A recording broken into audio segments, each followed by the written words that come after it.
ಬಂಧುಗಳೇ, ಇಡೀ ವಿಶ್ವಕ್ಕೆ ಒಂದು ದೊಡ್ಡ ಸೇವೆ ಮಾಡುವಂತ ಒಂದು ಕಾರ್ಮಿಕ ದಿನಾಚರಣೆ.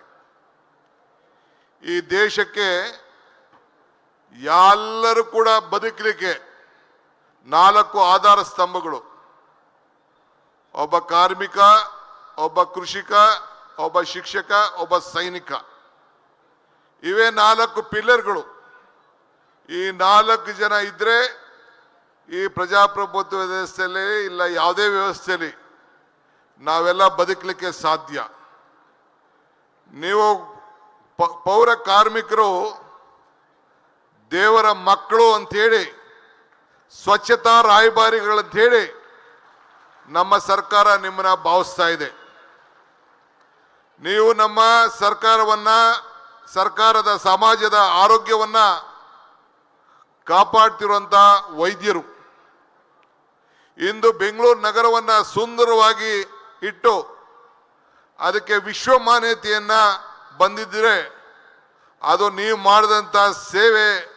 ನಮ್ಮ ಪೌರ ಕಾರ್ಮಿಕರು ಪುರವನ್ನ ಹಿತವನ್ನ ಕಾಪಾಡಿದಂಥವರು ನೀವೆಲ್ಲರೂ ಕೂಡ. ನಮ್ಮ ಕಾಂಗ್ರೆಸ್ ಸರ್ಕಾರ ನಿಮಗೆ ಮಾತು ಕೊಟ್ಟಿದ್ದು, ಸಿದ್ದರಾಮಯ್ಯನ ನೇತೃತ್ವದಲ್ಲಿ ವಿರೋಧ ಪಕ್ಷ, ನಾನು ಪಕ್ಷದ ಅಧ್ಯಕ್ಷರಾಗಿ, ಎಐಸಿಸಿ ಅಧ್ಯಕ್ಷರಾಗಿ ಅವರ ಮಾರ್ಗದರ್ಶನದಲ್ಲಿ ನಿಮ್ಮ ಬದುಕಿಗೆ ಒಂದು ಹೊಸ ರೂಪವನ್ನು ಕೊಡಬೇಕು. ನೀವು ಕೂಡ ಸರ್ಕಾರದ ನೌಕರರಾಗಬೇಕು ಅಂತೇಳಿ ಸಂಕಲ್ಪವನ್ನು ಮಾಡಿ ಮಾತು ಕೊಟ್ಟಿದ್ದು. ಇವತ್ತು ಅದಕ್ಕೆ ಒಂದು ಹೊಸ ರೂಪವನ್ನು ಕೊಟ್ಟು ನಿಮ್ಮ ಒಂದು ಕುಟುಂಬಗಳಿಗೆ ಒಂದು ದೊಡ್ಡ ಸಂದೇಶವನ್ನು ಕೊಡ್ತಾ ಇದ್ದೇವೆ. ಈಗ ತಾನೇ ನನ್ನ ಸೋದರಿಗೆ, ನಮ್ಮ ಮಕ್ಕಳು ಇವತ್ತು ಪ್ರಾಸ್ತಾವಿಕವಾಗಿ ಈ ಕಾರ್ಯಕ್ರಮನ ನಮ್ಮ ಹೆಣ್ಣುಮಕ್ಕಳು 3 ಜನ ನಡೆಸ್ತಾ ಇದ್ರು. ನಾವ್ಯಾರು ಹೊರಗಡೆಯಿಂದ ಕರ್ಕೊ ಬರಲಿಲ್ಲ. ನಿಮ್ಮ ಮಕ್ಕಳು, ಪೌರ ಕಾರ್ಮಿಕರ ಮಕ್ಕಳೇ ಈ ಕಾರ್ಯಕ್ರಮವನ್ನು ನಡೆಸ್ತಾ ಇದ್ದಾರೆ.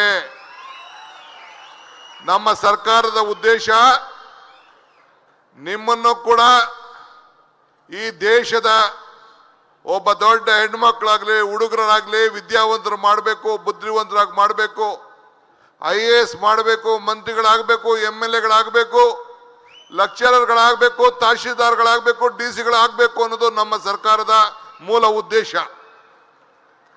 ಯೋಗಿ ಎನ್ನಿಸೋಕ್ಕಿಂತ ಉಪಯೋಗಿ ಎನ್ನಿಸಿಕೊಳ್ಳುವುದೇ ಈಗ ಬದುಕಿಗೆ ಬೆಲೆ. ರಾಷ್ಟ್ರಕವಿ ಕುವೆಂಪು ಅವರವರು ಪೌರ ಕಾರ್ಮಿಕರನ್ನ ಸಾಕ್ಷಾತ್ ಶಿವನಂತೆ ಹೋಲಿಸಿದಂತ ಪ್ರಸಂಗ ಇದೆ. ಕುವೆಂಪು ಹೇಳಿದ್ದಾರೆ, ಬೀದಿ ಗುಡಿಸಿರುವ ಬಡವನ ಎದೆಯಲ್ಲಿ ನಾವಿದ್ದೇವೆ, ಉಳುಮೆ ಮಾಡುವ ಒಕ್ಕಲಿಗನ ಜೊತೆಯಲ್ಲಿ ನಾವಿದ್ದೇವೆ, ಜಾಗದ ಬಲಗಾರನಾದ ಶಿವ ನಾನು ಅಂಥೇಳಿ ಕುವೆಂಪುರವರು ಹೇಳಿದ್ರು. ಅಂಜದಿರು ಸೋದರನೇ, ನಿಮ್ಮ ಜೊತೆ ನಾವಿದ್ದೇವೆ. ಇವತ್ತು ನಿಮ್ಮ ಬದುಕು ಬಹಳ ದೊಡ್ಡ ಬದಲಾವಣೆಯ ಪವಿತ್ರವಾದಂಥ ದಿನ. ಇಂದು ನೀವು ಕಾಯಮಾಗಿ ಸರ್ಕಾರ ನೌಕರಾಗಿದ್ದೀರಿ. ನಾನು ಇವತ್ತು ನಮ್ಮ ರಾಷ್ಟ್ರೀಯ ನಾಯಕರಾದಂಥ, AICC ಅಧ್ಯಕ್ಷರಾದಂಥ, ಗುಲ್ಬರ್ಗಾದಲ್ಲಿ ಒಂದು ಸಣ್ಣ ಮುನ್ಸಿಪಲ್ ಅಧ್ಯಕ್ಷರಾಗಿ ಅಲ್ಲಿ ರಾಜಕಾರಣವನ್ನು ಪ್ರಾರಂಭವನ್ನು ಮಾಡಿ ಒಬ್ಬ ಬಡವ ಕುಟುಂಬದಲ್ಲಿ ಇಟ್ಟು ಇವತ್ತು ಮಹಾತ್ಮ ಗಾಂಧೀಜಿಯವರು, ಇಂದಿರಾ ಗಾಂಧಿಯವರು, ರಾಹುಲ್ ಗಾಂಧಿಯವರು, ರಾಜೀವ್ ಗಾಂಧಿಯವರು ಎಲ್ಲರೂ ಕೂಡ ಅಧಿಕಾರದಲ್ಲಿ ಯಾರು ಇದ್ರು ಆ ಜಾಗದಲ್ಲಿ ಇವತ್ತು ಸೋನಿಯಾ ಗಾಂಧಿ ಅವರು ಇದ್ದಂಥ ಜಾಗದಲ್ಲಿ ನಮ್ಮ ರಾಜ್ಯದವರಾದಂಥ ಮಲ್ಲಿಕಾರ್ಜುನ್ ಖರ್ಗೆ ಅವರು ಅಲಂಕರಿಸಿದ್ದಾರೆ. ಅದಕ್ಕಿನ್ನ ಜೊತೆಯಲ್ಲಿ ಅವರು ಕಾರ್ಮಿಕರ ಸಚಿವರಾಗಿ ಮಾಡಿದಂಥ ಕೆಲಸಗಳು ಈ ದೇಶದ ಇತಿಹಾಸ ಪುಟದಲ್ಲಿ ಸೇರಿದೆ. ಅವರು ಕಾರ್ಮಿಕ ಮಂತ್ರಿ ಆಗಿದ್ದಾಗ ಬಹುಶಃ ನಮ್ಮ ಏನು ವಿಧಾನಸೌಧ ಇದೆಯಲ್ಲ ಆದ್ರೆ 2ರಷ್ಟು ಈ ಕಾರ್ಮಿಕ ಇಲಾಖೆಯಿಂದ ಬಹಳ ದೊಡ್ಡ ಆಸ್ಪತ್ರೆಗಳನ್ನ ಕಟ್ಟಿ ಇವತ್ತು ಬೆಂಗಳೂರು ನಗರದಲ್ಲಿ ESI ಹಾಸ್ಪಿಟಲ್ಗಳೆಲ್ಲ ಕೂಡ ಇಡೀ ದೇಶದ ಉದ್ದಗಲೂ ಕೂಡ ಮೆಡಿಕಲ್ ಕಾಲೇಜನ್ನು ಮಾಡಿ ಆ ಕಾರ್ಮಿಕರ ಮಕ್ಕಳಿಗೆ ವಿದ್ಯಾಭ್ಯಾಸವನ್ನು ಕೊಡುವಂತ ಒಂದು ದಿಟ್ಟವಾದಂಥ ತೀರ್ಮಾನವನ್ನ ಮಲ್ಲಿಕಾರ್ಜುನ್ ಖರ್ಗೆ ಅವರು ಮಾಡಿ ಈ ಒಂದು ಐತಿಹಾಸಿಕ ಪುಟಕ್ಕೆ ಸೇರಿದ್ರು. ಅದಕ್ಕೆ ಇವತ್ತು ಅವ್ರ ಕೈಲೇ ಈ ಜ್ಯೋತಿಯನ್ನು ಬೆಳಗಿಸಬೇಕು. ನಿಮ್ಮ ಕುಟುಂಬದ ಜ್ಯೋತಿಯಲ್ಲ, ಇಡೀ ದೇಶಕ್ಕೆ ಒಂದು ದೊಡ್ಡ ಸಂದೇಶವನ್ನು ಕಟ್ಟಿಸಬೇಕು ಅಂತೇಳಿ ನಾನು ಮುಖ್ಯಮಂತ್ರಿಗಳು ಇಬ್ಬರು ಕೂಡ ಮಾತಾಡಿ ಮಲ್ಲಿಕಾರ್ಜುನ್ ಖರ್ಗೆ ಅವ್ರನ್ನ ಇವತ್ತು ನಾವು ಆಹ್ವಾನಿಸಿದ್ದೇವೆ. ಈಗ ಸುಮಾರು 600 ಕೋಟಿ ರೂಪಾಯಿಯಷ್ಟು ಹಣ ಇವತ್ತು ನಾವು ನಿಮಗೆ ಬಜೆಟ್ನಲ್ಲಿ, ಕಾರ್ಪೊರೇಷನ್ ಬಜೆಟ್ನಲ್ಲಿ ಮೀಸಲಾಗಿಟ್ಟಿದ್ದೇವೆ.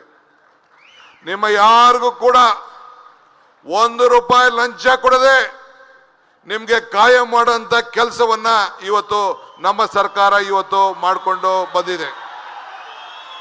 ಇನ್ನ ಕೆಲವ್ರಿಗೆ ಸಿಂಧುತ್ವ ವಿಚಾರದಲ್ಲಿ ಸ್ವಲ್ಪ ಗೊಂದಲ ಇದೆ.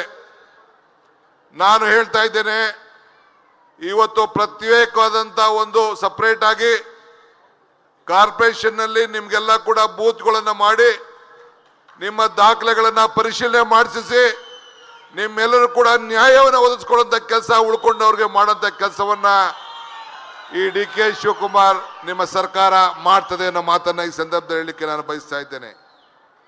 ಇದ್ದಾಗ ರೊಟ್ಟಿ ಕೊಟ್ರೆ ಸತ್ತಾಗ ಸ್ವರ್ಗ ಸಿಗ್ತದೆ ಎಂದು ಅನೇಕರು ಹಿರಿಯರು ಮಾತಾಡಿದ್ದಾರೆ.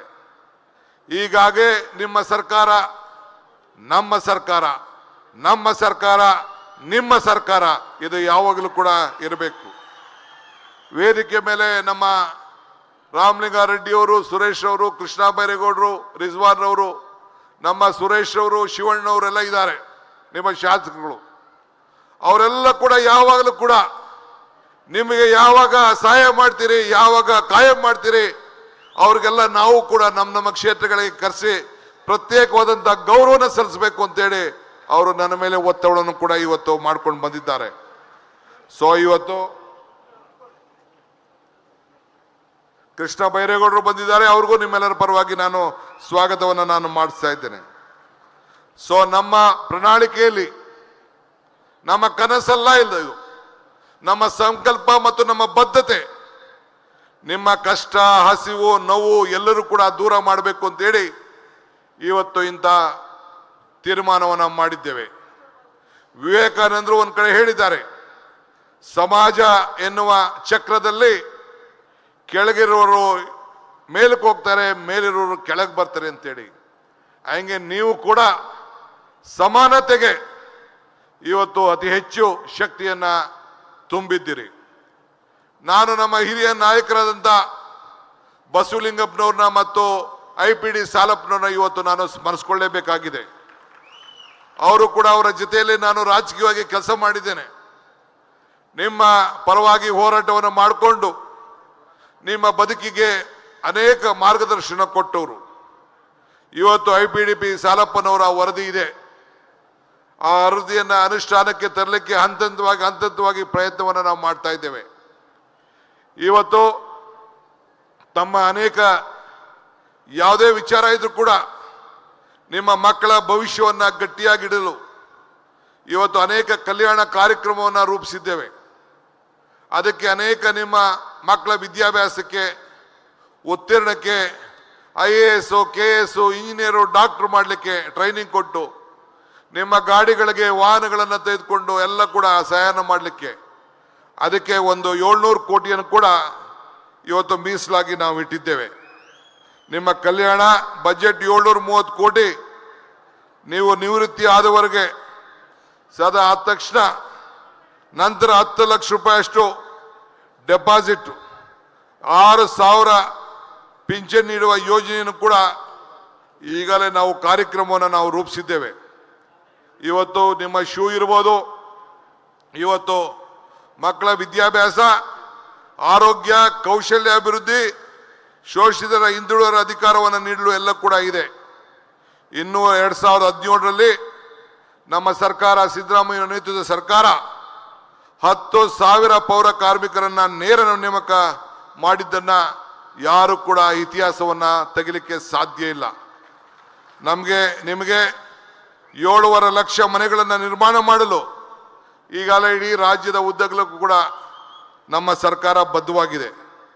1,000 ಪೌರ ಕಾರ್ಮಿಕರಿಗೆ ವಿದೇಶಕ್ಕೂ ಕೂಡ ನಾವು ಕಳಿಸ್ಕೊಟ್ಟಿದ್ದೇವೆ. ತಾವೆಲ್ಲ ತಿಳ್ಕೊಂಡು ಬರಬೇಕು ಅಂತೇಳಿ ಆರೋಗ್ಯ ವಿಮೆಯನ್ನು ಕೂಡ ನಾವು ಮಾಡಿದ್ದೇವೆ. ನಮ್ಮ 2024-25 ಬಜೆಟ್ನಲ್ಲಿ ಸಿದ್ದರಾಮಯ್ಯನವರು ಕೂಡ ಘೋಷಣೆಯನ್ನು ಮಾಡ್ಕೊಂಡು ಬಂದರು. ಕೋವಿಡ್ ಸಂದರ್ಭದಲ್ಲಿ ತಾವು ಮಾಡಿ ವಾರಿಯರ್ಗಳಾಗಿ ಕೆಲಸವನ್ನು ಮಾಡಿ ಇಡೀ ನಮ್ಮ ಬೆಂಗಳೂರು ಒಂದಲ್ಲ ಇಡೀ ರಾಜ್ಯವನ್ನೇ ಕೂಡ ಕಾಪಾಡಿದ್ದು, ಪ್ರಾಣವನ್ನು ಬದಿಗೊಟ್ಟು ತಾವು ಕೆಲಸವನ್ನು ಮಾಡಿದ್ದನ್ನು ನಾವು ಯಾರು ಕೂಡ ಮರೀಲಿಕ್ಕೆ ಸಾಧ್ಯ ಇಲ್ಲ. ಯಾರು ಕೂಡ ನಮ್ಮ ಪೌರ ಕಾರ್ಮಿಕರನ್ನ ಯಾವ ಕಾರಣಕ್ಕೂ ಯಾರು ಕೂಡ ಕೀಳುವ ಕಾಣಬಾರದು. ಸಮಾನತೆಯನ್ನ ಈಗ ನಮ್ಮ ಕಮಿಷನರ್ಗೆ ಯಾವ ರೀತಿ ಗೌರವನ ಕೊಡ್ತೀವಿ, ಅದೇ ಗೌರವನ ಸ್ಥಾನಮಾನವನ್ನು ಕೂಡ ನಿಮಗೆ ಕೊಡಬೇಕು ಅನ್ನೋದು ನಮ್ಮ ಸರ್ಕಾರದ ಬದ್ಧತೆ ಇದೆ.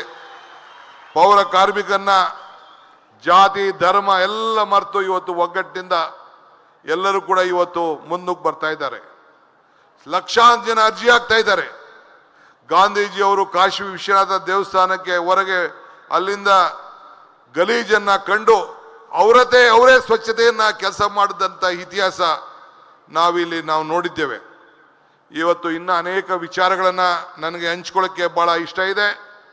ಆದರೆ ನಮ್ಮ ರಾಷ್ಟ್ರೀಯ ನಾಯಕರುಗಳು ಬಂದಿರೋದ್ರಿಂದ ಇನ್ನು ಕೆಲವರು 2-3 ಜನ ಮಂತ್ರಿಗಳು ಕೂಡ ಅವರು ಅನೇಕ ವಿಚಾರಗಳನ್ನ ಮಾತಾಡೋದ್ರಿಂದ ಈ ಕಾರ್ಮಿಕ ದಿನ ನಮ್ಮ ಕಾರ್ಮಿಕ ದಿನಕ್ಕೆ ಒಂದು ದೊಡ್ಡ ಹೊಸ ರೂಪವನ್ನು ಇವತ್ತು ಬಂದಿದೆ.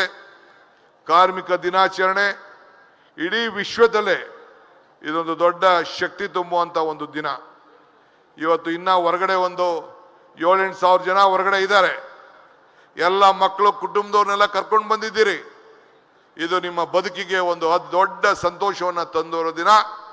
ನಮ್ಮ ಸರ್ಕಾರ, ನಿಮ್ಮ ಸರ್ಕಾರ ಕೂಡ ಇವತ್ತು ಏನು ನಾವು ಮಾತು ಕೊಟ್ಟಿದ್ದೇವೆ, ಏನು ನುಡಿದಿದ್ದೋ ಆ ನುಡಿದಿದ್ದನ್ನು ಉಳಿಸ್ಕೊಳ್ಳುವಂಥ ಕೆಲಸವನ್ನು ನಾವು ಮಾಡ್ಕೊಂಡು ಬಂದಿದ್ದೇವೆ. ಯಶಸ್ಸಿನ ಹಾದಿಯಲ್ಲಿ ಬಹಳ ಕಠಿಣವಾದಂಥ ಪರಿಶ್ರಮವನ್ನು ಮಾಡಿ ಇವತ್ತು ನಿಮ್ಮೆಲ್ಲರೂ ಕೂಡ ಉತ್ತಮವಾದಂಥ ಭವಿಷ್ಯವನ್ನು ಸಾಗಿಸಬೇಕು ಅಂಥೇಳಿ ನಾನು ಹಾರೈಸಿ, ನಿಮ್ಮ ಕೆಲಸಗಳನ್ನು ನಾಳಿನ ಜಗತ್ತಿಗೆ ಹೊಸ ರೂಪವನ್ನು ಕೊಡಲಿ ಅಂತ ಹೇಳಿ ಇವತ್ತು ನಿಮ್ಮೆಲ್ಲರೂ ಕೂಡ ನಿಮ್ಮ ಶ್ರಮಕ್ಕೆ ನಿಮ್ಮ ಫಲ, ನಿಮ್ಮ ಬದುಕಿಗೆ ಒಂದು ಹೊಸ ರೂಪ. ಆ ದೃಷ್ಟಿಯಿಂದ ಇವತ್ತು ಬಾಬಾ ಸಾಹೇಬ್ ಅಂಬೇಡ್ಕರ್ ಅವರಿಗೆ, ಬಾಬು ಜಗಜೀವನ್ ರವರೇ ಮತ್ತು IDP ಸಾಲಪ್ಪನವ್ರಿಗೆ ನವನವನ್ನು ಅರ್ಪಿಸಿ ಆಮೇಲೆ ಈ ಜ್ಯೋತಿಯನ್ನು ಬೆಳಗಿಸಿ ಮಲ್ಲಿಕಾರ್ಜುನ್ ಖರ್ಗೆ ಸಾಹೇಬರು ಈ ಕಾರ್ಯಕ್ರಮವನ್ನು ಉದ್ಘಾಟನೆಯನ್ನು ಮಾಡಬೇಕು ಅಂತೇಳಿ ಪ್ರಾರ್ಥಿಸಿ ನನ್ನ ಪ್ರಾಸ್ತಾವಿಕ ಮಾತನ್ನು ಮುಗಿಸ್ತೇನೆ. ಜೈ ಹಿಂದ್, ಜೈ ಕರ್ನಾಟಕ, ಜೈ ಪೌರ ಕಾರ್ಮಿಕ.